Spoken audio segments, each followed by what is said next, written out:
Baik, Assalamualaikum warahmatullahi wabarakatuh. Perkenalkan, kami dari kelompok 3 dengan anggota Aurelian Noval Indarto, Auro Beningarsita Parayuda, dan Bagus Yahya Maulana.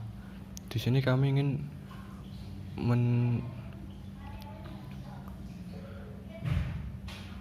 mempresentasikan tentang spektroskopi serapan atom atau SSA.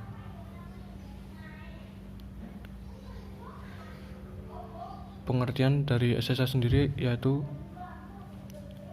spektroskopi serapan atom merupakan prosedur dalam kimia analisis yang menggunakan prinsip energi yang diserap atom. Teknik analisa dari SSA ini pertama kali diperkenalkan oleh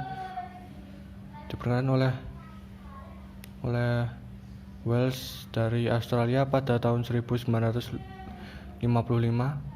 Metode analisa logam yang relatif sederhana, selektif, serta sangat sensitif dari SSA ini. Teknik analisa SSA berdasarkan pada penguraian molekul menjadi atom atau atomisasi dengan energi dari api atau arus listrik. Sebagian besar atom akan berada pada ground state dan sebagian kecil tergantung pada suhu. Yang terdeteksi akan memancarkan cahaya dengan panjang gelombang yang khas untuk atom tersebut ketika kembali ke ground state.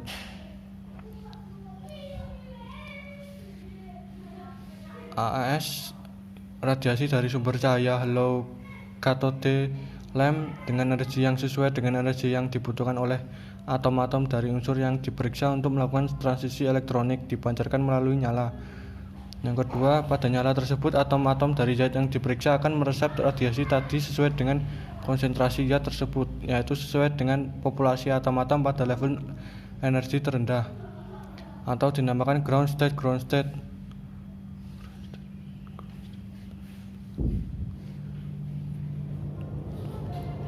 Lalu emisi dan absorpsi pada nyala pada AAS, atom-atom yang meresap energi dalam keadaan pada level energi terendah atau dinamakan ground state. Populasi atom pada excited state ditentukan oleh energi dari level energi tersebut dan oleh temperatur. Populasi atom yang tereksitasi jauh lebih kecil jika dibandingkan dengan populasi atom pada level energi terendah. Pengukuran pada AAS biasanya dilakukan pada suhu di bawah 3000 derajat Celcius, sehingga sebagian besar dari atom ada pada level energi terendah. Oleh karena itu dinyatakan bahwa AAS tidak tergantung dari suhu. Pada dasarnya alat yang sama dapat digunakan baik untuk pengukuran emisi digunakan baik untuk pengukuran maupun absorpsi. Untuk contoh instrumentasinya, yang pertama nebulizer plus sistem pembakaran atau dinamakan graphite furnace. Yang kedua spektrofotometer atau monokrometer detektor recorder. Yang ketiga sumber cahaya. Setiap logam memerlukan low cathode lamp masing-masing. Ini untuk contoh skema spektrofotometer serapan atomnya.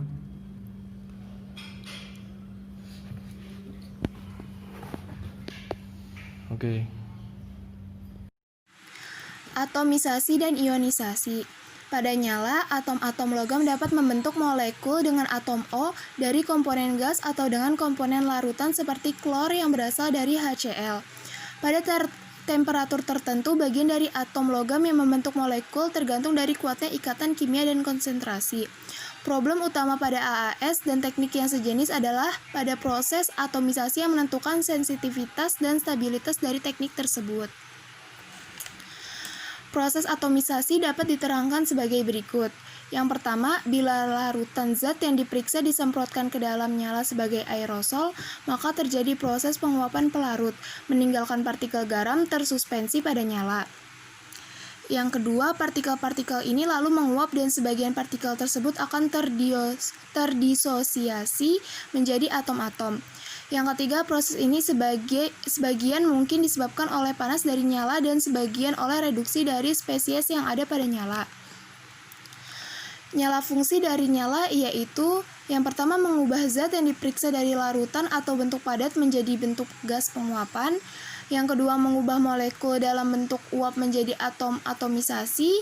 Yang ketiga pada fase untuk mengeksitasi uap atom atau molekul sehingga menghasilkan radiasi emisi. Jenis-jenis gangguan pada analisa AAS itu ada gangguan spektra, gangguan fisika, dan gangguan kimia. Gangguan kimia itu bentuknya ada bentuk uap dan bentuk padat. Assalamualaikum warahmatullahi wabarakatuh. Mari kita lanjutkan PowerPoint-nya. Proses atomisasi dapat diterangkan sebagai berikut. 1. Bila larutan zat yang diperiksa disemprotkan ke dalam nyala sebagai aerosol, maka terjadi proses penguapan pelarut, meninggalkan partikel garam tersuspensi pada nyala. 2.